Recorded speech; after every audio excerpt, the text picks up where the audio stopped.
MP सरकार भले ही प्रदेश में शिक्षा व्यवस्था को बेहतर तरीके से बनाने के दावे कर रही हो, लेकिन जमीनी हकीकत तो बिल्कुल जुदा है। हम बात कर रहे हैं सतना जिले के उचैरा की। उचैरा जनपद की पिपरिया पंचायत के माध्यमिक विद्यालय में एक ही कैंपस में प्राथमिक माध्यमिक स्कूल के अलावा आंगनबाड़ी भी संचालित है, जहां माध्यमिक स्कूल में 3 अतिथि शिक्षक 127 बच्चों को पढ़ा रहे हैं, तो वहीं प्राथमिक में 70 बच्चे एक शिक्षक के भरोसे हैं। कहने को तो प्राथमिक में 2 शिक्षक हैं, लेकिन एक शिक्षक के ऊपर प्रधान अध्यापक का प्रभार होने के कारण वो बच्चों की पढ़ाई में रुचि नहीं ले रहे हैं। लिहाजा 5वीं के बच्चे ठीक से हिंदी की किताब तक नहीं पढ़ पा रहे हैं। समस्या इतनी ही नहीं है, स्कूल भवन खंडर में तब्दील हो रहा है, कभी भी ये भवन ढह सकता है। हाल ही में जिले के आला अधिकारियों की पूरी टीम ने इस विद्यालय का निरीक्षण किया था और जर्जर भवन को गिराने के आदेश दिए थे। साथ ही संबंधित निर्माण एजेंसी के खिलाफ कार्रवाई करने की भी बात कही थी, लेकिन 20 दिन से अधिक का समय बीत जाने के बाद अभी तक कोई कार्रवाई नहीं हुई है।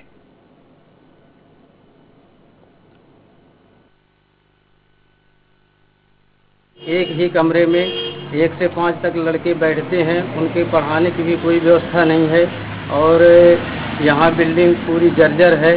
कलेक्टर साहब भी आए थे तो उसमें देख गए हैं, इसके बाद भी कोई उसका निराकरण नहीं निकला।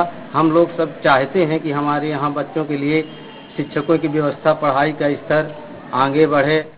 मेंटेनेंस बिल्कुल खत्म है विद्यालय का, तो उसके लिए भी अपन कर तो रहे कुछ न कुछ। अंधेले में भी आपने देखा ही है, दिखाए मैंने आपको, जहाँ तक अंधेले में बैठ के बच्चे पढ़ते, जहाँ किताब खुद एक बच्चे दूसरे का चेहरा नहीं देख पा रहे हैं। ये कहानी पूरी जर्जर स्थिति में पूरी बिल्डिंग पड़ी है और बच्चों के बैठने की बहुत ज्यादा व्यवस्था है। विद्यालय में बैठक व्यवस्था के लिए केवल 4 कमरे उपलब्ध हैं, जिसमें 6, 7, 8 अलग अलग छात्रों को बैठाया जाता है और 1 से 5 तक के छात्र एक ही कक्ष में बैठते हैं। पिपरिया में पुराना भवन माध्यमिक शाला प्राथमिक शाला बना हुआ है, वर्तमान में वह जर्जर स्थिति में पहुंच गया है और माननीय कलेक्टर महोदय द्वारा उसे डिसमेंटल हेतु कहा गया है।